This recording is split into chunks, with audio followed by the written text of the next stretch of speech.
Welcome to 20 minutes on a treadmill. I'm Tomo Imamichi, and my field is environmental psychology, which studies the relationship between people and their environments. One way to do this is exploring it via challenging tasks and challenging environments. Now, this is somewhat of a challenging task,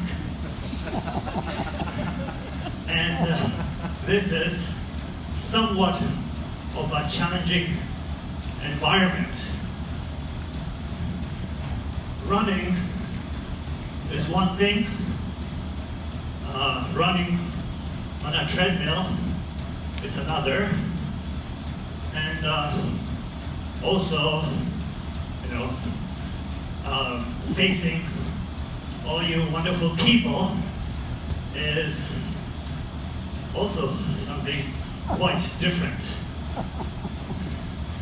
And I feel that I'm a little underdressed today.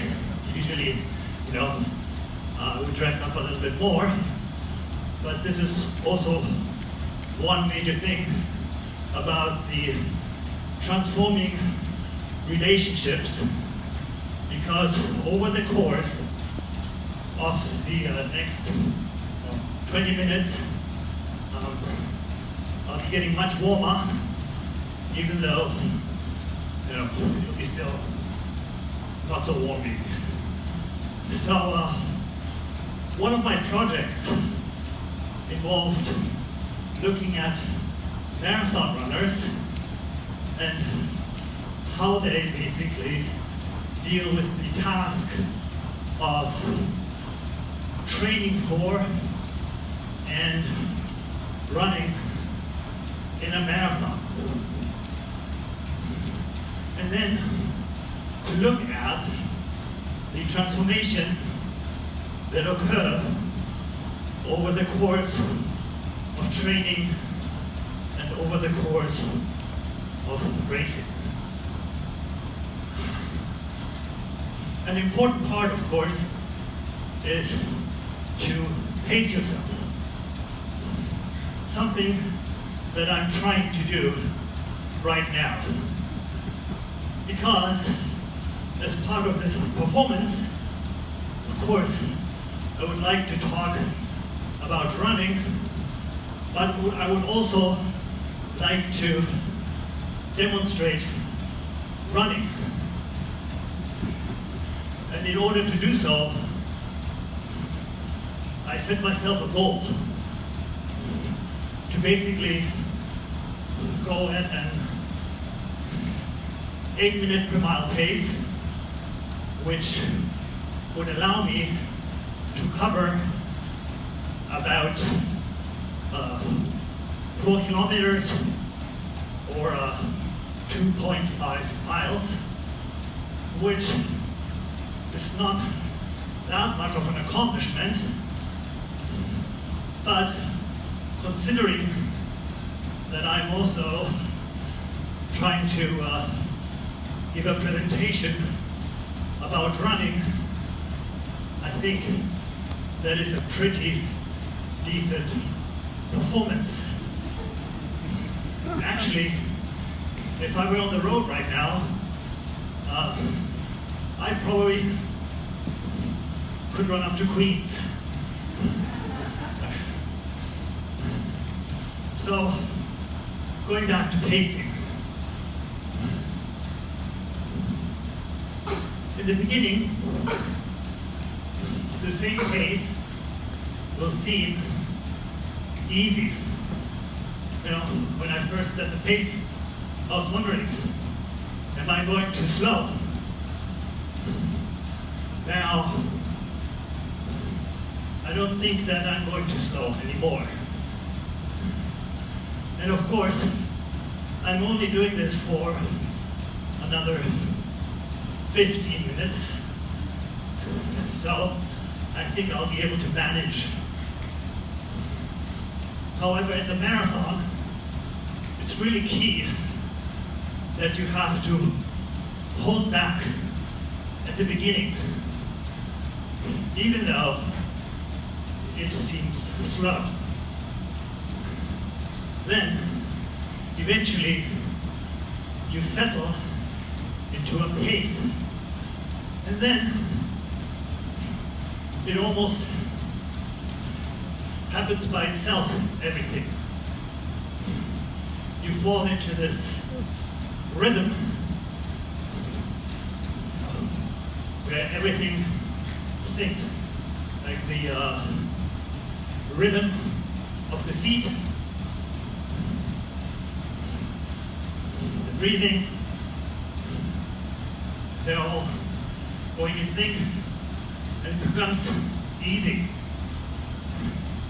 And it allows me to look around, take in the environment. And this is actually also what most of my participants reported. But that is not the defining aspect of the marathon. Usually at around 20 miles, so the marathon, you would have another 6.2 miles to go. This is usually when it becomes challenging. This is also known as the wall.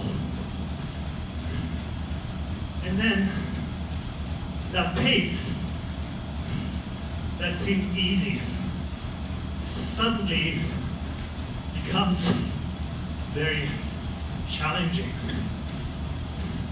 And then you have to really push forward. And there's this disconnect between objective time and distance, and then the experienced time and distance. So that last 6.2 miles, or the last 10K, are usually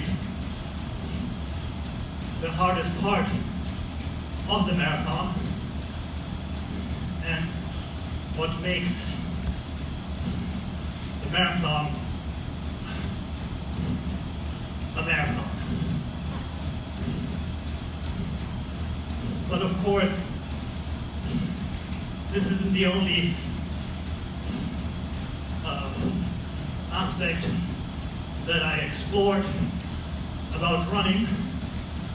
I have also engaged in other projects that could be situated in something that we might call moving methodologies or moving epistemologies, because it is through moving through the environment. Well, technically, I'm not really moving through the environment right now. I'm definitely moving though. But anyway, by some form of embodied activity, it allows us to know more about ourselves and the world. And in a way, I'm using this performance not only to perform knowledge, but actually also to generate knowledge. Because I usually do not run on treadmills, and certainly not on a treadmill in front of people. However, in a way, I was looking forward to this experience just to get a sense of what it feels like. And it feels pretty hot. So I'm noticing that I'm beginning to sweat. And I'm the only one in the room here, I guess. Of course, the other part that I was looking forward to was in generating some knowledge in the Q&A session that we'll have for the last 5 minutes. Because oftentimes I can get inspired by some good questions or comments.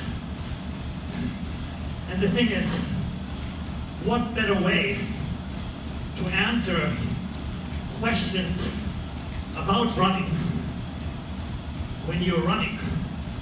Because you can take runners and have them talk about running, but when they're not running, how well can they talk about running?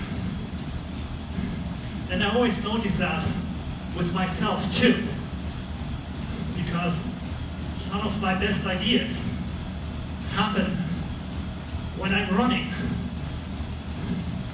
And that might be in part explained by the activity of moving,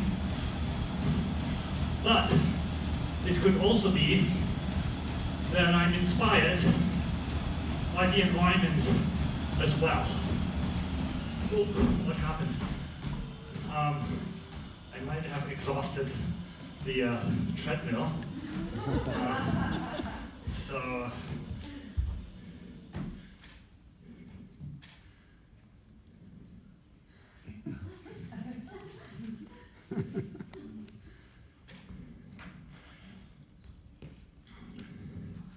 and I still have ways to go, but yeah, run in place, Tomo. But I'd rather have the treadmill breakdown than myself, because that was also one of the concerns that I had. Is usually with the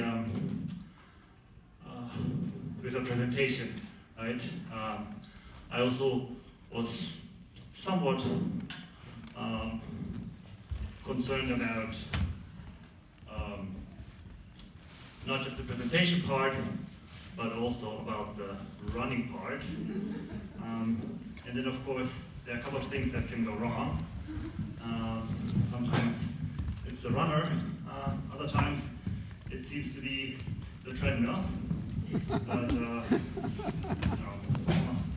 glad that it's you and not me. Yes. So, unfortunately, I'm not on the treadmill anymore, but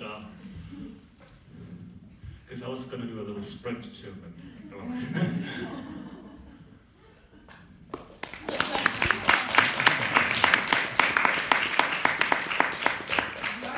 They are doing a Q&A, despite the fact that most running. An actual 5-minute Q&A. So you can ask questions. It's the only Q&A. I have a question.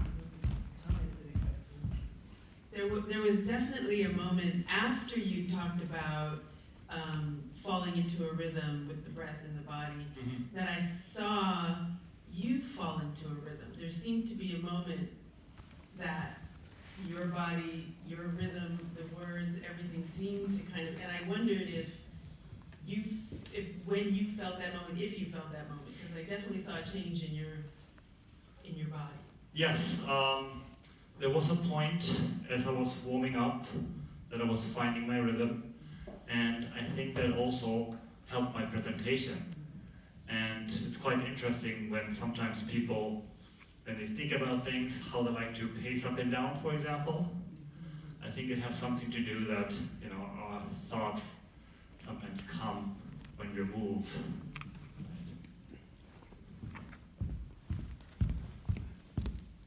One thing that fascinates me about the transfer of embodied knowledge is that once it leaves the body, is it still knowledge? And then what is it exactly that gets passed?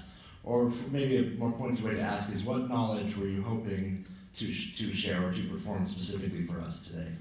Right. And I'm not sure whether I'll be answering your question, but one thing is also that sometimes when I have certain thoughts and they occur while they're running, they seem very specific to that activity and to that environment. And then once I'm somewhere else and try to re-articulate them, it seems very difficult.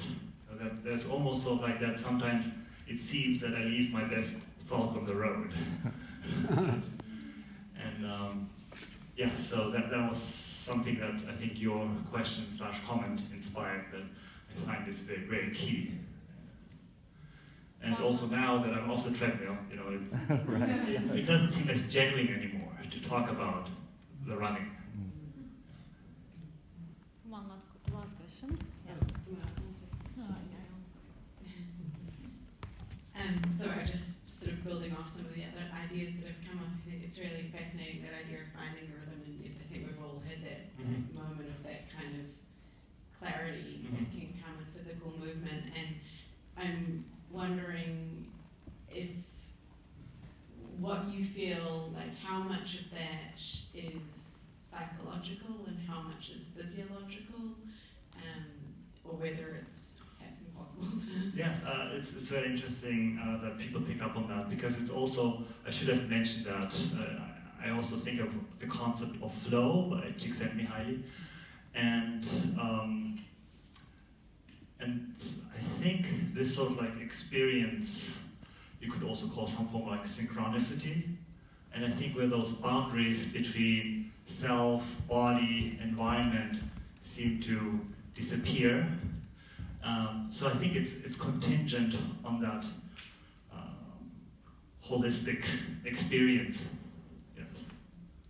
Which in a way, a treadmill indoors is not quite the same as, you know, running outdoors, I think. Okay, so I think we are out of time, so thank you very much for running with me. And,